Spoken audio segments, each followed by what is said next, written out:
les populations, mais envers aussi les autorités. C'est-à-dire, aujourd'hui, nous avons des messages pour la population générale et des messages pour les malades. Pour la population générale, justement, par le comportement, par l'hygiène alimentaire, nous pouvons diminuer la prévalence de la maladie rénale. Et ça passe par des mesures extrêmement simples. C'est d'abord la mesure la plus simple, mais la plus difficile à être appliquée pour les populations sénégalaises. C'est la réduction du sel dans notre alimentation. Vous savez, aujourd'hui, le Sénégalais consomme 30 grammes de sel par jour, comparé à l'Européen qui consomme 10 grammes de sel par jour. Et aujourd'hui, on sait que plus vous consommez de sel, plus vous augmentez la prévalence de l'hypertension et de la maladie rénale dans la population.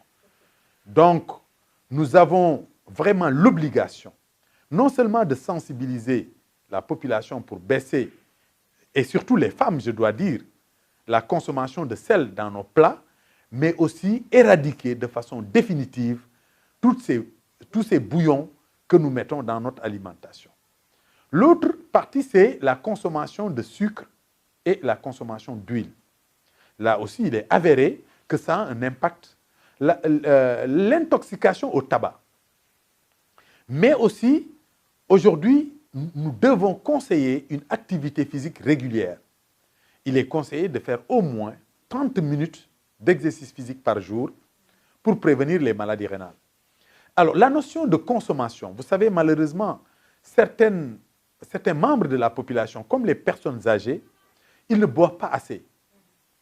Et il est important que chaque jour, au moins, une personne boive 1,5 litre d'eau au minimum.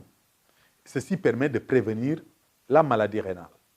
Alors, et maintenant, il y a des mesures pour les malades.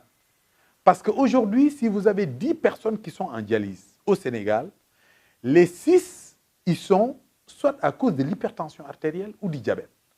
Cela veut dire que si nous ciblons cette population et que nous éduquons cette population, d'abord à bien se faire traiter, à prendre leurs médicaments de façon rigoureuse, nous pouvons faire reculer l'insuffisance rénale. Mais aussi, il faudrait qu'on fasse de telle sorte que ces médicaments soient accessibles à cette population. Alors, l'autre chose, c'est le dépistage. Le dépistage, c'est quoi? Ceux qui ne sont pas malades, au moins une fois tous les 6 mois, doivent contrôler leur pression artérielle et doivent contrôler leur sucre. Mais si vous le faites cette année, il ne faut pas dire que je l'avais fait il y a 4 ans. Parce que vous n'êtes pas diabétique aujourd'hui, vous pouvez l'être dans 6 mois. Donc, il faut contrôler. C'est ça qu'on appelle le dépistage. Et justement, à l'occasion des caravanes, etc., c'est ça qu'on essaie de faire au niveau des populations. Et l'autre problème majeur qui est à l'origine de l'insuffisance rénale au Sénégal, c'est l'utilisation des produits toxiques traditionnels. Vous voyez certainement la prolifération de la publicité de l'usage des médicaments traditionnels, mais malheureusement, beaucoup de ces malades qui prennent ces médicaments finissent en insuffisance rénale, voire en dialyse. Et malheureusement, il n'y a pas de réglementation ni sur la publicité, ni sur l'utilisation. Et nous avons droit à des gens qui se lèvent du matin au soir pour devenir tradipraticiens sans aucun diplôme attesté, etc. Et donc là aussi, il y a un travail extrêmement important à faire pour vraiment faire reculer la maladie. Alors chez les femmes, ils ont une cause particulière, c'est l'insuffisance rénale aiguë au cours de l'accouchement. Parce que les femmes dans les zones éloignées, au cours de l'accouchement, peuvent saigner.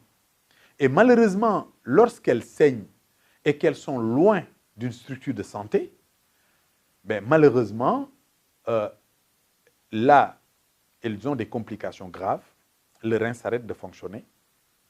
Et là, s'il n'y a pas de structure de dialyse dans la zone, malheureusement, la femme peut mourir ou bien peut détruire ses reins. Alors que là-bas, il suffit que justement qu'il y ait des mesures sur place avec transfusion, dialyse, etc., pour que la femme puisse récupérer son rein normal. Alors c'est pour ça, là aussi, il va falloir éduquer les femmes pour que justement, lors des grossesses, qu'ils puissent avoir un suivi prénatal régulier, au moins 3 consultations prénatales qui permettent de dépister l'hypertension, mais aussi la présence de sel dans les urines ou bien le gonflement du corps, qui sont les signes de prééclampsie et qui présugent de complications rénales lors de l'accouchement.